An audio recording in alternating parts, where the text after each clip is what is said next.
It is very cool. There really is no place quite like Mama Africa. Here we are, sitting at the confluence of the Chongwe River and the Great Zambezi. Some of you might have heard of the Great Zambezi River. One of the early explorers to Africa, the Scottish missionary explorer Doctor David Livingstone, called it the River of God. That was because he was, of course, a missionary explorer. And when we sit here on the banks of this river under these giant ana trees, the elephants crossing the river just below us, hippos grunting in the distance, we're reminded of the past and the future and the present, of just how grateful we should be to have been born under African skies.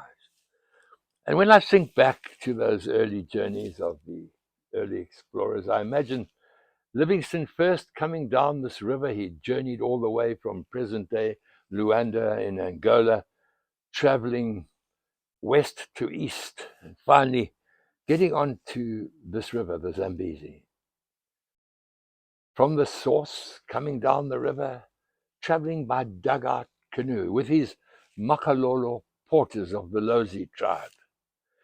And can you imagine when he sent his dispatches back to England and Scotland, telling the story of how he discovered a place that the local Africans called Musotunya, the smoke that thunders, which he named, of course, after his regent queen, Queen Victoria, the Victoria Falls, one of the greatest of them all. This river, so full of mysteries.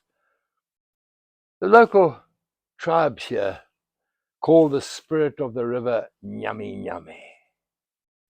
And when, in the colonial times, a great dam was built across this river called Kariba, said to be the largest piece of masonry since the building of the pyramids in Africa,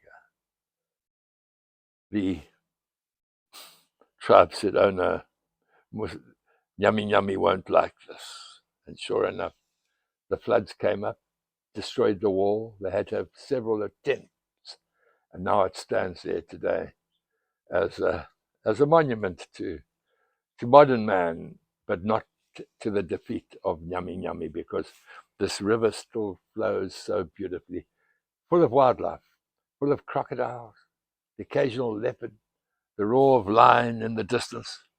When you're sitting around the fire at night listening to the sounds of Africa, it's absolute paradise.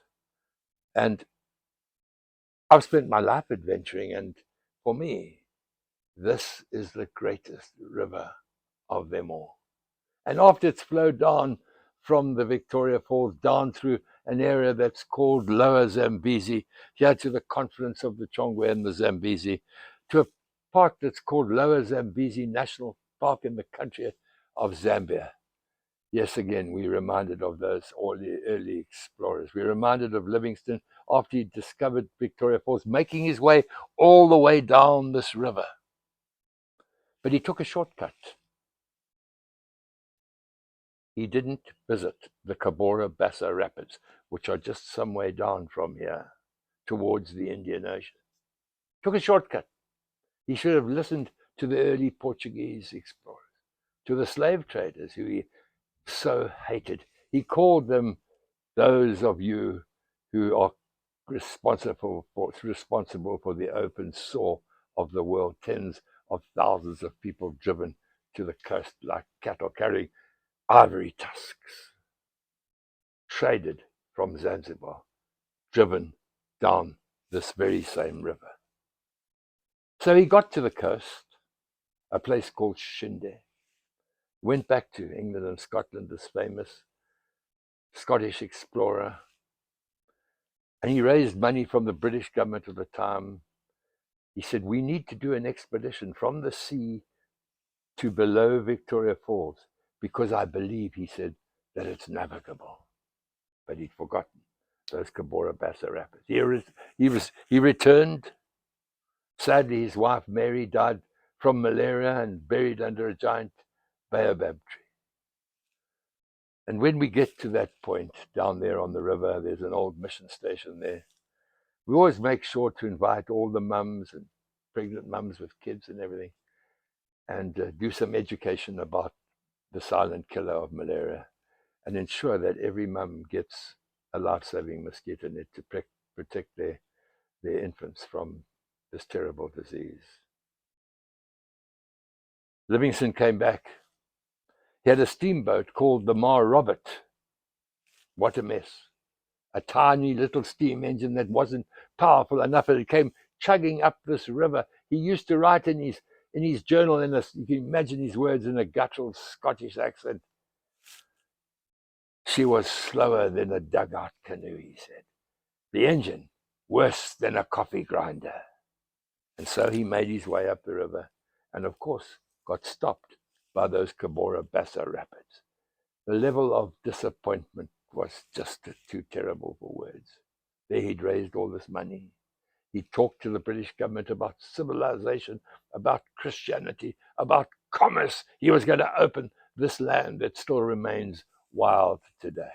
He was turned back by those great rapids, went back downstream, went up the Shira River, and introduced to the world Lake Nyasa, which today is known as Lake Malawi.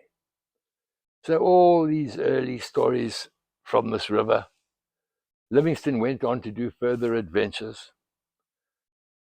He died in Africa, and his body was carried by his loyal friends Chongwe and Zambezi all the way to Bagamoyo, and then across to Zanzibar, and then of course by sea across to where he was buried, minus his heart, which was buried in Zambia, in this country, under a giant mapondo tree. So minus his heart, buried in the nave in Westminster Abbey.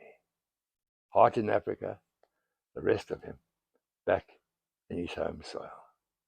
The two loyal subjects that carried his body for over 1,000 miles, their names were Chuma and Susi, the two unsung heroes of African exploration. Tales of a great river called the Zambezi, Musotunya, the smoke-lit thunders, the Cabora Bassa Rapids, and this body of water surrounded by wildlife, tribes, music, a kaleidoscope of color and adventure. And if I were to give any traveler a bit of advice, remember the great Zambezi River. Include it in your journeys. It's a must for any adventurer. And of course, remembering that Africa, the last great frontier of adventure.